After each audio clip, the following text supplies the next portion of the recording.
అయోధ్య రామ మందిరానికి సంబంధించి విరాళాల విషయంలో ఇంకా సస్పెన్స్ అయితే వీడలేదు. నిజంగా రామ మందిరానికి సంబంధించి ఇచ్చిన విరాళాల్లో అక్రమాలు జరిగినాయా లేదా, చేతివాటం ప్రదర్శించారా లేదా, అక్కడ వాళ్ళు ఇచ్చిన ట్రస్ట్కి ఇచ్చిన బంగారు డాలర్లు కానీ లేదంటే సిల్వర్ అంటే వెండి డాలర్లు కానీ నాణ్యాలు కానీ ఇవి మాయమయ్యాయి విరాళాల రూపంలో ఇచ్చినవి అనేది.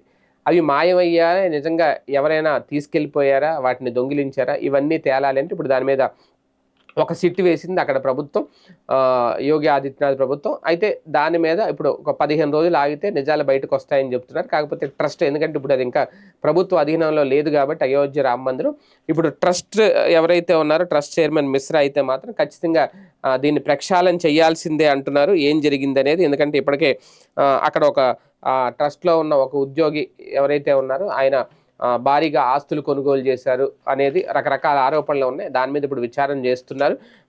ఈ సిట్ ఏం చెప్తుంది ఏంటి అనేది ఈ నేపథ్యంలోనే ముఖ్యమంత్రి యోగి ఆదిత్యనాథ్ చెప్పింది ఏంటి అంటే, ఇన్ని రోజులు ఆగారు కదా, ఒక 15 రోజులు ఆగండి, నిజాలు తెలుస్తాం. ఎందుకంటే 500 ఏళ్లుగా వేచి చూసాం ఈ రామ మందిరం కోసం, దీన్ని నిర్మించుకున్నాం. ఇప్పుడు దీంట్లో అవినీతి ఆరోపణలు నిజంగా కుంభకోణాలు జరిగినాయా, నిజంగా దోపిడీ జరిగిందా, నిజంగా విరాళాలు మాయం చేశారా, ఇవన్నీ మొత్తం ఆధారాలు సహా బయట తీయడానికి ఇప్పుడు సిట్ పనిచేస్తుందని 15 రోజుల తర్వాత ఈ సస్పెన్స్ వీడే అవకాశం ఉంది. అసలు నిజంగా రామ మందిరంలో శ్రీరామచంద్రుల వారికి వచ్చిన విరాళాలు అపహరించారా లేదనేది అయితే తేలాలి.